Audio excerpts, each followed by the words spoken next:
They called it grace, but grace here had a different sound. It was the echo of footsteps across polished floors built on the bones of the broken. The house stood proud at the center of the land, its white pillars cutting through the horizon like monuments to power. The air around it was thick with memory, and yet the wind never spoke of the names that worked these fields. The master, a man of stern faith and sharper pride, believed the world moved according to his command. He spoke the language of God with a tongue that bent scripture to his favor. He measured sin not by cruelty but by disobedience, and in his house, obedience was salvation. His daughters were raised to mirror his world. Clara, the eldest, knew every rule of a lady, every word of caution that had ever been whispered in that house. She had learned early that silence was safer than opinion. Ruth, the youngest, trembled under the weight of her father's name, too soft to question, too frightened to see. But Eliza, the middle child, carried questions in her heart like smuggled fire. She looked at the world differently, not from rebellion alone, but from a yearning that even she could not name. She saw the servants not as shadows but as people who breathed the same air, who looked at the stars with the same quiet ache. And among them was Samuel. He was different from the rest, not in flesh, but in bearing. His eyes carried the knowledge of a world he was never meant to know. The late mistress had taught him to read before death took her, and since then, words had become his hidden freedom. He was careful, measured, never careless in his movements, but his silence spoke more than any sermon in that house. Eliza noticed it first. The way he listened when others were dismissed. The way he lingered near the edge of her father's fields, standing still as though hearing music no one else could. Her curiosity was small at first, but curiosity grows like ivy, it finds cracks in stone. She began to watch him from her window, from the path leading to the well, from the porch when she pretended to read. In her heart, something began to shift, though she could not name it and dared not confess it even to herself. There are moments in history that do not announce themselves. They begin with a glance, a breath, a silence stretched too long. It was not love then, not yet. It was recognition. One soul, bound by walls, recognizing another bound by chains. The master moved through his house believing every wall stood firm, every daughter loyal, every servant obedient. He did not see how time itself had begun to tilt. He believed virtue was inherited and shame could be buried, but the earth beneath his home carried truths older than his bloodline. It had seen too much to stay still. Eliza felt it too, the unease, the strange pull between what she had been told and what she began to feel. Nights became longer. The prayers she whispered sounded less like worship and more like questions. She would think of Samuel's voice, the calm strength of it, and feel her heart answering in ways she could not explain. Somewhere within her, fear and longing began to war. She knew her father's wrath, the punishment that awaited even the smallest act of defiance. Yet the thought of Samuel's eyes haunted her more than any threat of hellfire. There are houses that look perfect until silence begins to speak. Within these walls, beneath these prayers, something unspoken began to breathe. Not fate, not passion, not rebellion, something older, something human.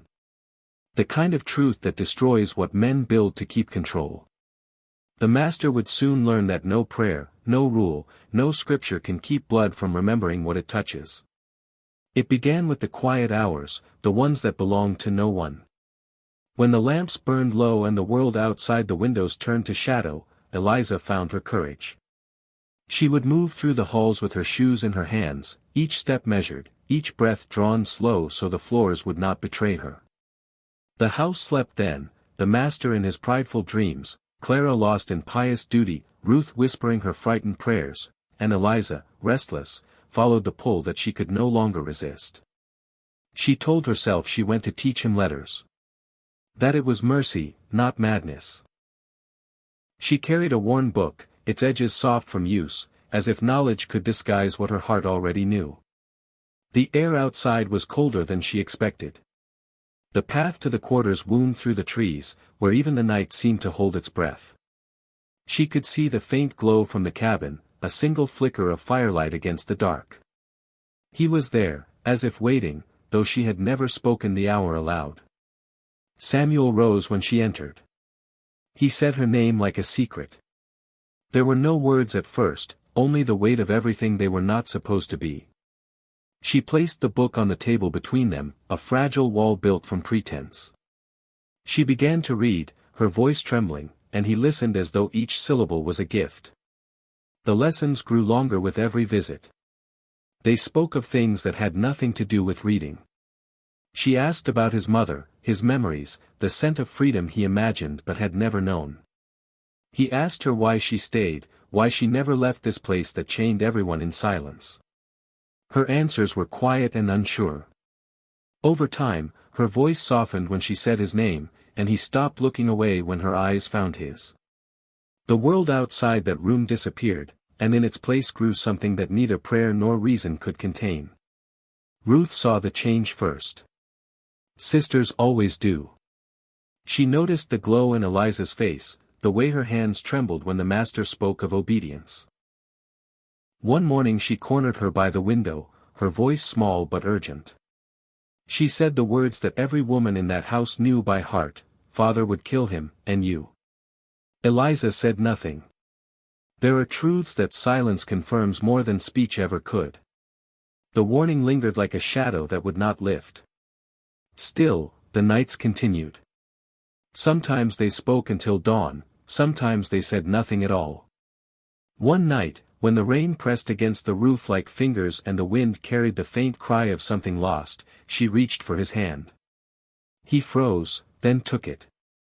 It was a small thing, a single touch, but the world seemed to stop around them. In that moment, the chains of the land, the walls of the house, the laws written by men who claimed to know God, all of it vanished.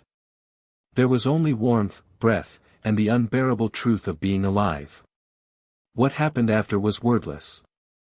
It was not lust alone, nor love in its purest sense, but a meeting of two souls that had nowhere else to go. When it was over, she lay still, her heart loud in her chest.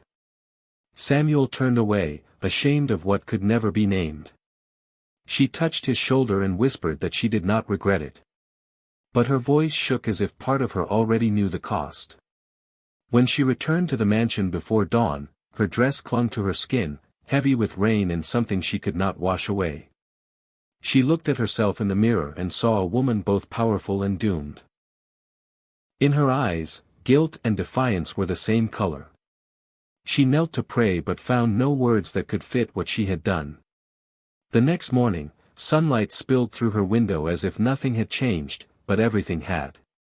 She moved through the house with a calm that frightened even her.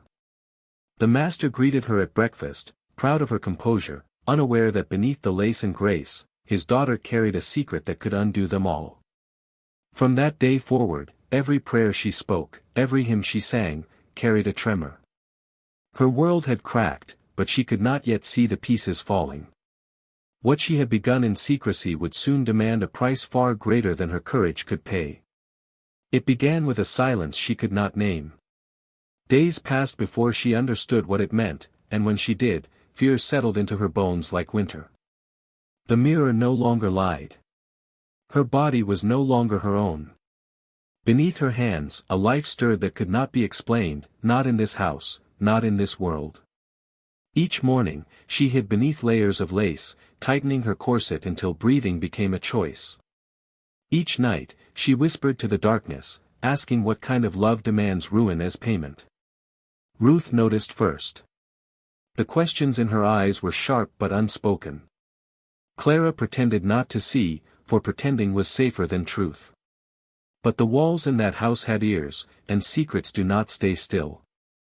Servants whispered behind closed doors.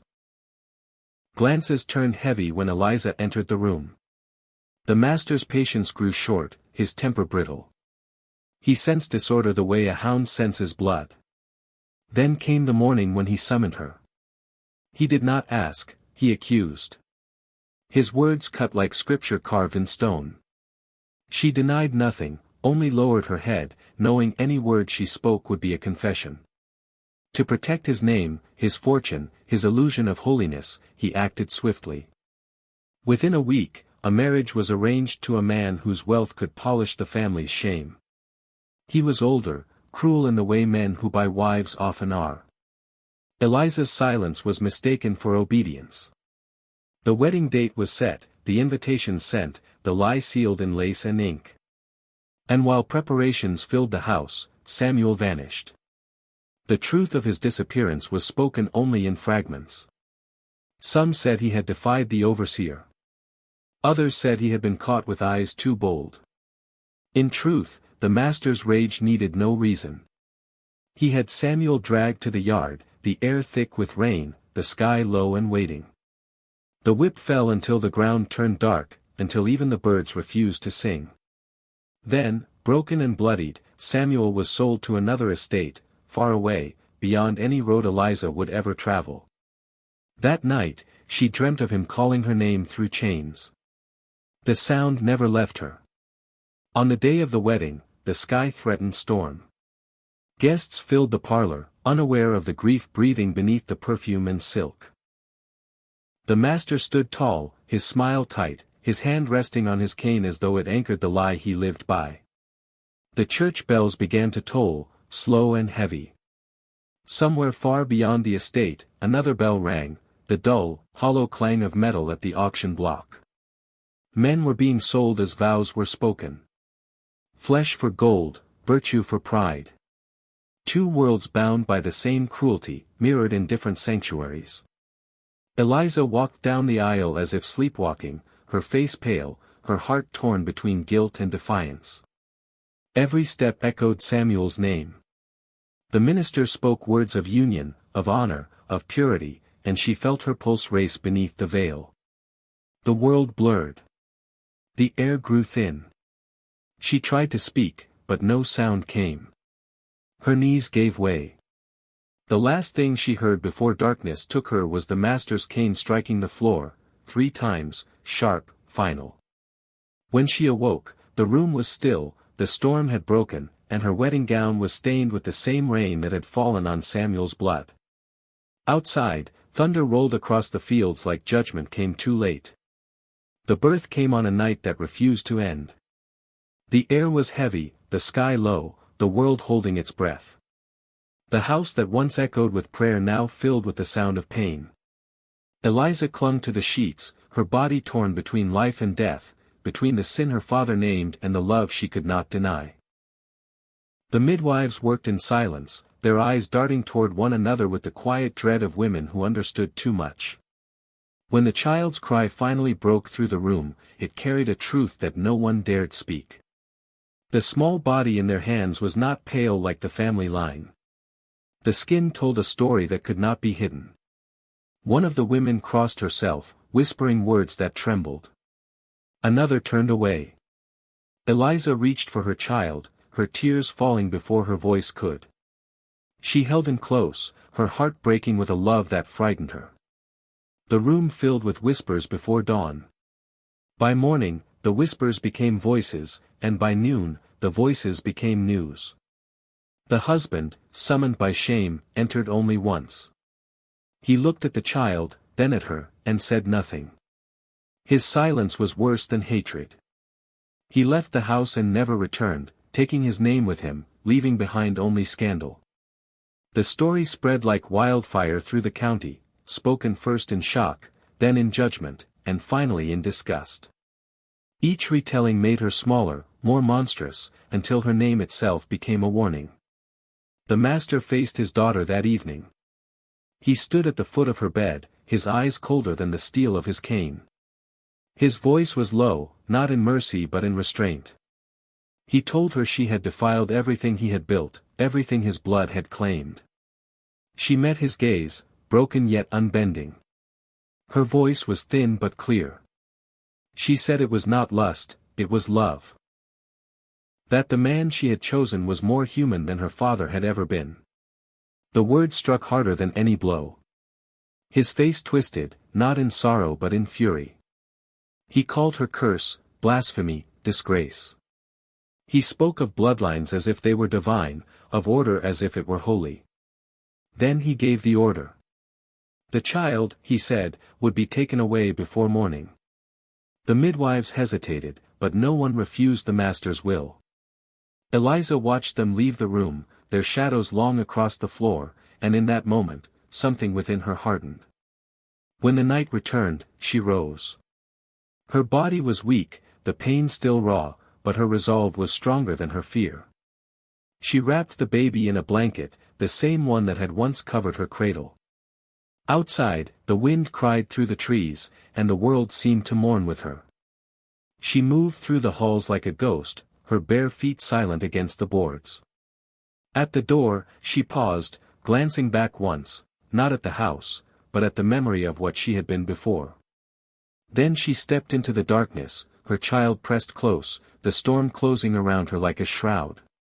By the time the servants noticed her absence, the fields were empty and the night had swallowed her whole. The master stood at the window until dawn, his cane tapping against the floor in a rhythm that sounded like regret, though no one would ever hear him call it that. Years passed, and the land forgot its songs. The fields that once glimmered under the sun grew wild and untamed, swallowing the fences, the paths, and the memory of every hand that had tended them.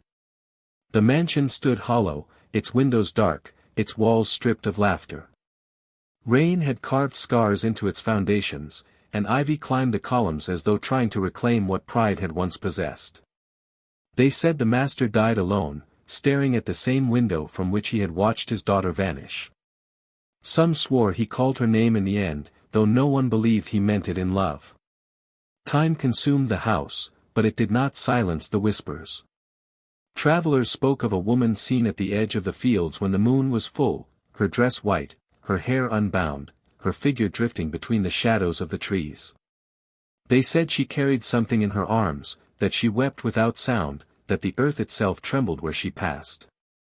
Children were told not to wander too far after dusk, lest the spirit of the master's daughter find them and ask them to remember what their elders refused to speak. Generations later, when the world had changed but not healed, a young man arrived. His skin carried the echo of two histories, his eyes the same calm fire that once belonged to Samuel. He came not for fortune, not for claim, but for truth. The old road to the plantation was barely a path now, lined with weeds and silence. He walked it slowly, as if each step pressed against ghosts. The locals had warned him not to go, said the land was cursed, that nothing good grew there anymore. But he came anyway, drawn by something older than fear. When he reached the house, the door gave way beneath his hand. Dust rose like memory. The air inside was thick with age and sorrow. He moved through the rooms where voices once ruled, where love had been punished and blood had been judged. On the wall, he found what remained of a portrait, its frame cracked, the paint peeling, the faces fading into the background. But beneath the ruin, there was a shape barely visible, the faint outline of a child whose features no artist had dared to finish. He stared at it until the room felt smaller, as if the past itself leaned closer to be seen. Outside, the sky hung low and gray. He walked into the field where the cotton no longer grew, where the soil had turned to clay. Beneath the grass, stones marked names that history had chosen not to record. He knelt and pressed his palm against the ground. It was cool and quiet, but alive in a way that words could not describe. He did not cry. He only whispered her name, the one the world had tried to bury, and in the stillness, it felt as though the land whispered it back. They say that after that day, the ghost was no longer seen. The woman in white faded with the mist, leaving behind only the hush of the wind and the rustle of the grass. Some said the sun had given her peace, that the circle had finally closed. Others believed the land had simply claimed them both, keeping their story where no one could twist it again. The plantation stands now as little more than ruin, its pillars broken, its name forgotten by those who once feared it. But sometimes, when dusk settles and the air grows heavy, a faint hum drifts across the fields, a melody without words, carrying the sound of sorrow and of something softer, like forgiveness. Blood remembers what history buries, and the earth never forgets. In every generation, there are stories buried beneath pride. Some are sealed in silence, others whispered in fear, and a few are erased so completely that even their names become forbidden. But the earth, the wind, and the blood that once bled into the soil, they do not forget. They remember the truth long after men have forgotten how to speak it. The Master's house was not just wood and stone. It was an altar to power, to lies dressed as righteousness. For years, its shadow stretched across the land, reaching even into the hearts of those who were born long after the last chain had rusted. The story of Eliza and Samuel was never written in any book, never spoken from any pulpit. It lived only in murmurs, among the broken walls, in the rustling of trees, in the soft hums of the night. It was said that the wind itself carried her cry, that when the moon rose full, her footsteps echoed over the fields, searching for the love taken from her. But as all things do, time moved forward. Generations turned, names changed, and history became a story told by those who won. Yet even victory cannot silence the truth forever. The soil that once drank sorrow now bears the weight of remembrance. The ruins of the plantation still stand, not as a monument of glory, but as a witness of what pride can destroy and what love dares to survive. The young man who returned years later found not just a house, but an inheritance of silence. His search was not for revenge but for meaning. He did not come to curse the past, but to look it in the eye. In his veins ran two histories, one of oppression, one of power, and in his heart, the question of what it means to belong to both. His presence awakened what time had tried to bury. He unearthed stories hidden in letters, in broken stone markers, in the eyes of those who still remembered but never dared to speak.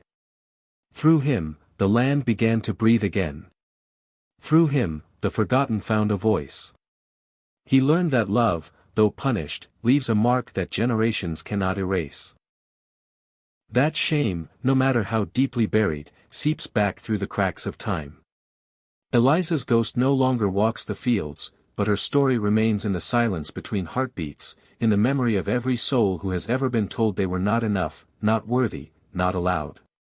Her child's blood became the bridge between two worlds, the master and the enslaved, the proud and the broken, the guilty and the innocent. And though their names have faded, their truth remains. Because truth does not vanish with the telling. It waits. It endures. It rises. The mansion, once a symbol of dominance, now lies in ruin, its walls covered with ivy, its floors claimed by the earth. But even ruins can speak. The cracks tell their story. The dust remembers every voice, every plea, every cry that was never answered. If you listen long enough, if you stand in the stillness of the evening, you might hear it, a faint song, a hum that sounds like a prayer but carries the weight of confession. It is the song of those who were silenced, and it belongs to us all. Because every nation, every family, every heart carries its own hidden chapters. We bury them to survive, but we cannot heal until we uncover them. Pride may try to rewrite history, but time is patient, and truth is persistent. It does not need permission to rise. So as this story ends, remember, it was never only about one woman, one man, or one house. It is about every silence that demanded a voice, every injustice hidden behind respectability, every soul who dared to love when love was forbidden. It is about what happens when power meets conscience, when cruelty meets memory, and when blood remembers what history buries. The wind still moves through the ruins, and in its sound, the past still speaks. Listen. Learn. Tell it forward. And if this story touched you, if the echoes of their pain, their courage, and their love found a place in your heart, do not let it end here. Let their memory travel beyond this screen. Share it, speak it, keep it alive. Subscribe to hear the stories the world tried to forget. Like this video if you believe truth deserves to be remembered.